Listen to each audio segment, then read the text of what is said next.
இலக்கிய செயலில் நமக்குன்னு இருந்த கடைசி நம்பிக்கை நாகு மட்டும்தான். நாகுவை எப்படியாவது காப்பாற்றி கார்த்தி வெளியே கொண்டு வந்துடலாம், கௌதம் வெளியே கொண்டு வந்துடலாம்னு நினச்சோம். ஆனால் இப்போது அந்த நாகு கண்டுபிடிக்கிறது மிகப்பெரிய ஒரு விஷயமா இருக்குது. அந்த நாகுவை எஸ்எஸ்கே எங்கே தான் அப்படி வச்சுருப்பான், ஒன்றுமே புரியலையே. நாகு மட்டும் கிடைக்கலனா கார்த்தியை காப்பாற்றவே முடியாது. கார்த்தியை காப்பாற்றலாம் கௌதம் வெளியே வர மாட்டார். எனக்கு என்ன இது மிகப்பெரிய சோதனை. கடவுளே, நான் அப்படி யாருக்கு என்ன பாவம் பண்ணோம்? பாவம் கௌதம் யாருக்குமே எந்த ஒரு பாவமும் பண்ணாதவர், எல்லாருக்குமே நல்லா இருக்கணும் அப்படின்னு எல்லாருக்கும் உதவி பண்ணுறவர். ஆனால் அவர் இன்னைக்கு இப்படி ஒரு கஷ்டமான நிலைமையில் இருக்கார். அதை பார்க்கும்போது என்னால் தாங்கிக்க முடியல. எனக்கு இருந்த ஒரு நம்பிக்கையும் இப்போது இல்லாமல் போச்சு. நான் என்ன பண்ண போகிறேன் அப்படின்னு இலக்கியா பயங்கர டென்ஷனோட இருக்காங்க. இங்கே நம்ம எஸ்எஸ்கே எப்படியோ இலக்கியா வச்சு அந்த சிப்பை கண்டுபிடிச்சிட்டாங்க. ஸோ இந்த சிப்பு இருக்கிறனால தான் அந்த இலக்கியா நம்மளை டெண்டரில் தோக்கடிச்சிருக்கா. அது மட்டும் இல்லாமல் நாம் என்ன பண்ணுறோம் ஏது பண்ணுறோன்னு இந்த சிப்பை வச்சு அவன் நம்மளை ரொம்ப அழகாக ஃபாலோ பண்ணியிருக்கா. நம்ம தான் அந்த இலக்கியாவை ரொம்ப சாதாரணமாக நினச்சிட்டோம். தாட்சாயினி நம்மள்கிட்ட பல வாட்டி சொல்லிட்டா, அந்த இலக்கியா நாம் நினைக்கிற மாதிரி சாதாரண ஆள் கிடையாதுங்க அப்படின்னு. ஆனால் நாம் தான் அதை சரியாக புரிஞ்சுக்கல. இன்றைக்கி அந்த இலக்கியாவை நல்லாவே புரிஞ்சுக்கிட்டேன். இலக்கியா, நீ எப்படி என் கையை வச்சு என் கண்ணை குத்துனியோ அதே மாதிரி அந்த கண்ணை எப்படி என் வரல வச்சு குத்துறன் மட்டும் பாரு நீனு அப்படின்னு எஸ்எஸ்கே யோசிக்கிறாரு. என்ன பண்ணலாம் அந்த இலக்கியாவை? இந்த இலக்கியா இந்த அளவுக்கு பண்ணியிருக்கானா, இன்னும் வேறு என்னெல்லாம் பண்ணியிருக்கான்னு நமக்கு என்ன தெரியும் அப்படின்னு எஸ்எஸ்கே யோசிக்கிறான். இன்னும் 2 நாளில் கோர்ட்டில் இந்த கேஸ் ஹியரிங் வருது. ஸோ அந்த ஹியரிங் வரும்போது இலக்கியா எப்படியும் இந்த கார்த்தியை பற்றியோ நாகு பற்றியோ எந்த விஷயத்தையும் கண்டுபிடிக்கக்கூடாது. ஏன் சொல்லப்போனால் இலக்கியா கோர்ட்டுக்கே வராமல் பண்ணிட்டோம்னா அப்புறம் இந்த கேஸ் ஒன்றுமே இல்லாமல் நாம் நினச்ச மாதிரி கௌதம் தான் குற்றவாளின்னு கோர்ட்டு நிரூபித்து கௌதமை நிரந்தரமாக ஜெயிலில் தள்ளிடுவாங்க. அதுக்கப்புறம் இந்த இலக்கியாவால் ஒன்றும் பண்ண முடியாது. அப்படின்னா நாம் இதுதான் பண்ணணும் அப்படின்னு எஸ்எஸ்கே முடிவு பண்ணிட்டான். அந்த சிப்பை பொறுமையாக எடுத்து வந்து யாரும் இல்லாத பார்த்து அந்த சிப்பை வெளியே திறந்து வச்சு ஃபோனில் பேசுகிற மாதிரி பேசுகிறான் நம்ம எஸ்எஸ்கே. ஏய், இங்கே பாருங்கடா, இன்னும் 2 நாளில் கோர்ட்டில் இந்த கேஸ் ஹியரிங் வருது. அது வரைக்கும் இலக்கியா கார்த்தியவோ அந்த நாகவையோ தேடிட்டு இருப்பா, ஆனால் கண்டுபிடிக்கக்கூடாது. அதனால் நீங்கள் என்ன பண்ணுறீங்க, கார்த்தியை நம்ம வச்சுருக்க அந்த இடத்துலேருந்து அங்கே வெளியே கொண்டு வந்துடுங்க. வெளியே கொண்டு வந்துட்டு நான் சொல்கிற அட்ரஸ்க்கு கார்த்தியை உடனே கூட்டிகிட்டு போங்கடா.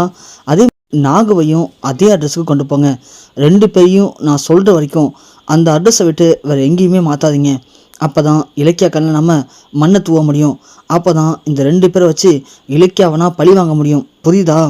ஸோ நீங்கள் என்ன பண்ணுறீங்க, நேராக ஆர்கே நகரில் நம்பர் 24, ஸோ 11th அவென்யூவில் என்னுடைய கெஸ்ட் ஹவுஸ் இருக்குது.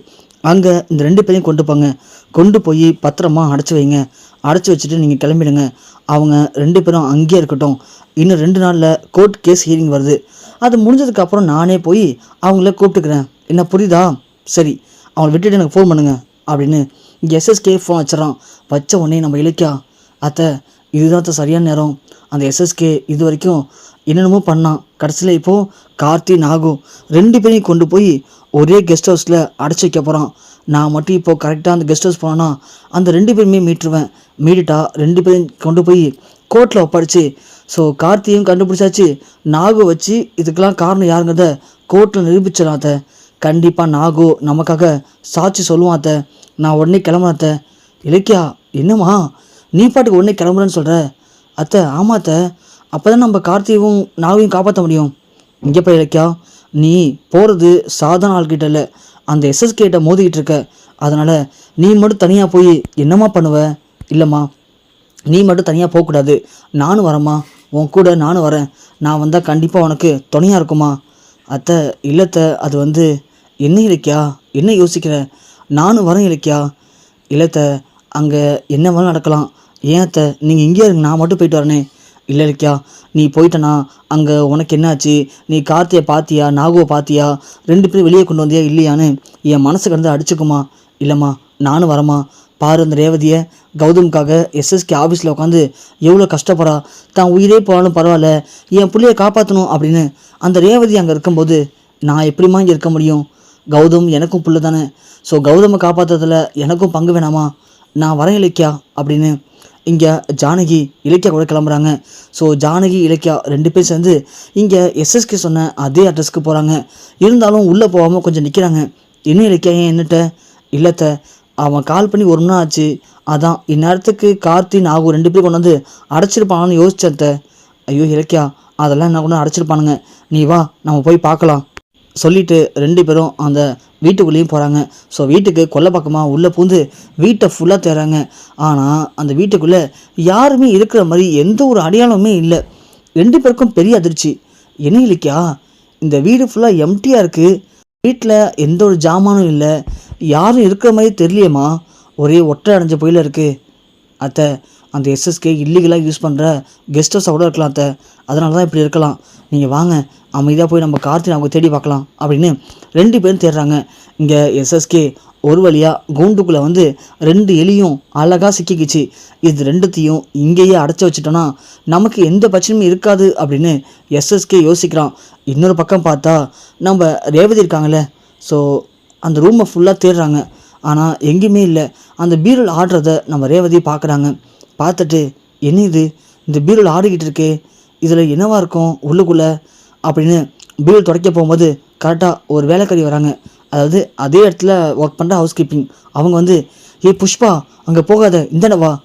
ஏன்க்கா என்னாச்சு, நீ வா ஏன் சொல்கிறேன், ஏன்க்கா இங்கே வா புஷ்பா அப்படின்னு பேண்ட்ரிக்கு அழைச்சிட்டு போகிறாங்க. அந்த லேடி அழைச்சிட்டு போனதும் நம்ம ரேவதி ஒன்று, ஏன்க்கா என்னாச்சு, ஏன் அந்த பீரோவில் துடைக்கலான்னு சொன்னீங்க, அது இல்லாமல் அந்த பீரோவில் பார்த்தீங்களா எப்படி ஆடுதுன்னு, உள்ளுக்குள்ளே யாராவது இருப்பாங்களா என்ன.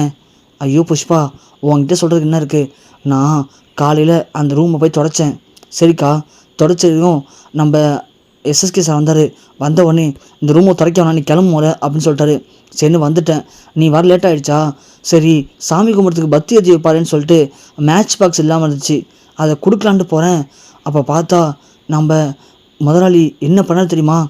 என்னக்கா என்ன பண்ணார், அந்த பீரல் திறந்து அது உள்ள சொல்லுங்கக்கா என்னாச்சு, அது உள்ளே ஒருத்தவனை வாயெல்லாம் கட்டி உள்ளே அடைச்சி வச்சுருக்காரு. அது மட்டும் இல்லை, நம்ம முதலாளி கையில் துப்பாக்கிட்டு நின்றுருந்தார். எனக்கு பார்த்தோன்னே பக்குன்னு அடிச்சு நான் பொறுமையாக கதவை போயிட்டு ஓடி வந்துட்டேன். அதனால தான் சொல்கிறேன், அந்த ரூமுக்குள்ளே போகாத, நம்ம முதலாளி யாரையும் அடைச்சி வச்சுருக்காங்க உள்ளுக்குள்ளே. அக்கா என்ன சொல்கிறீங்க, உண்மையாவா. என்ன புஷ்பா, ஏன் நம்பிக்கை இல்லையா உனக்கு, என்ன போய் இப்படி கேட்குற உண்மையான்னு சொல்லிட்டு. உண்மையாக புஷ்பா, அந்த பீரோவில் ஒருத்தன் அடைச்சிருக்கான் அப்படின்னு சொல்லவும் இங்கே ரேவதிக்கு சம்மதிச்சா இருக்குது. அப்போது நாம் தேடுற நாகுவா இருக்குமா இல்லை கார்த்தியாக இருக்குமா, ஒன்றுமே புரியலையே அப்படின்னு ரேவதி யோசிக்கிறாங்க.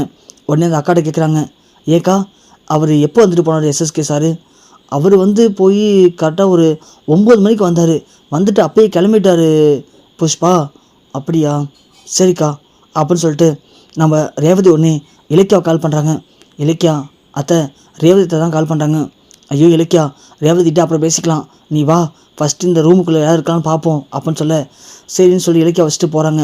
திரும்பவும் ரேவதி விடாமல் கால் பண்ணுறாங்க. இலக்கியா உடனே, அத்தை எதுவும் அர்ஜென்ட்டானு தெரில, ரேவதித்தை விடாமல் கால் பண்ணுறாங்க. ஒரு நிமிஷம் இருங்களேன். ஹலோ சொல்லுங்க அத்தை, என்னாச்சு. இலக்கியா, நீ இப்போ எங்கே இருக்க. அத்தை, அந்த எஸ்எஸ்கே ஃபோனில் ரவுடிங்கள்கிட்ட சொன்னான், கார்த்தி நாகு 2 பேரையும் கொண்டு வந்து அவனுடைய கெஸ்ட் ஹவுஸில் அடைச்சி வைக்க சொல்லி எஸ்எஸ்கே சொல்லியிருக்கான். அதை நம்ம சிப்பு மூலியமாக கேட்டுட்டேன். அதனால தான் அந்த கெஸ்ட் ஹவுஸ் வந்து இப்போது கார்த்தி நாகு 2 பேர் இருக்கான்னு தேடிட்டு இருக்கேன். இலக்கியா என்ன சொல்கிற, எஸ்எஸ்கே எப்போ பேசினார். இப்போ தான் அத்தை ஒரு 1/2 hour இருக்கும். இல்லை இலக்கியா, வாய்ப்பே இல்லை. ஏன்னா எஸ்எஸ்கே காலையில் 9 மணிக்கெலாம் வந்துட்டு ஆஃபீஸ் விட்டு வெளியே போயிட்டாராம். அதுக்கப்புறம் எஸ்எஸ்கே வரவே இல்லை. நானும் பார்த்துட்டு தான் இருக்கேன். நீ சொல்கிற மாதிரி 1/2 hourக்கு முன்னாடி எஸ்எஸ்கே பேசியிருக்கேன், வாய்ப்பே இல்லை. அப்படி பேசியிருந்தா அது எப்படி உனக்கு கேட்டிருக்கோம் சொல்லு இலக்கியா. என்னத்த சொல்கிறீங்க. ஆமாம் இலக்கியா, அது மட்டும் இல்லை, நாகோ கார்த்தியோ ஆஃபீஸில் இருக்காங்க. இங்கே ஆஃபீஸில் இருக்க பீரோவில் யாரையும் வந்து எஸ்எஸ்கே அடைச்சி வச்சுருக்கான். நான் இதெல்லாம் பார்க்கல, இனிமேல் தான் பார்க்க போகிறேன். அதனால் நீ எங்கே இருந்தாலும் கிளம்பி உடனே நம்ம ஆஃபீஸுக்கு வந்துடு இலக்கியா. சரிங்க அத்தை அப்படின்னு சொல்லி இலக்கியா ஃபோன் வைக்கிறாங்க. இங்கே ஜானகி ஒன்று, என்னாச்சு இலக்கியா, என்ன சொல்கிற ரேவதி. இல்லைத்த, ரேவதி அத்தை சொல்கிறத வச்சு பார்க்கும்போது எனக்கு இன்னும் இங்கே ஏதோ தப்பாக தோணுதுத்த. ஏம்மா என்னாச்சு. இல்லைத்த, நீங்கள் ஃபஸ்ட்டு வாங்க, நம்ம இந்த வீட்டோட முன்னாடி வெளியே போகலாம். என்னாச்சு இலக்கியா.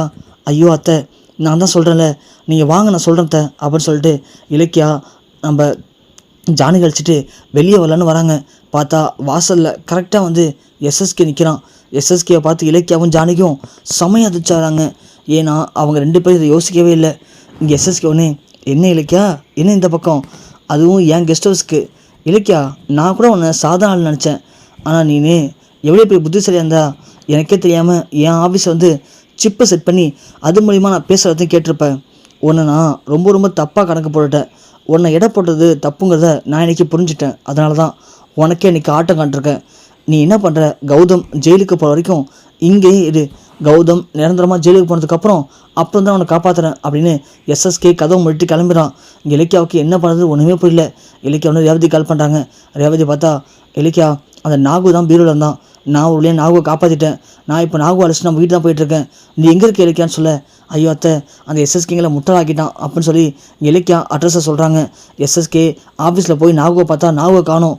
அப்போ அந்த கேப்பில் ரேவதி நாகு அழிச்சிட்டு இலக்கியா இருக்க அந்த இடத்துக்கு வந்துடுறாங்க. அந்த வீட்டுக்குள்ளே வந்து இலக்கியாவையும் ஜானகியும் காப்பாற்றிடுறாங்க. ஸோ இப்போது இலக்கியா, ஜானகி, ரேவதி, நாகு இந்த 4 பேர் சேர்ந்து அங்கேருந்து எஸ்கேப்பாக வராங்க.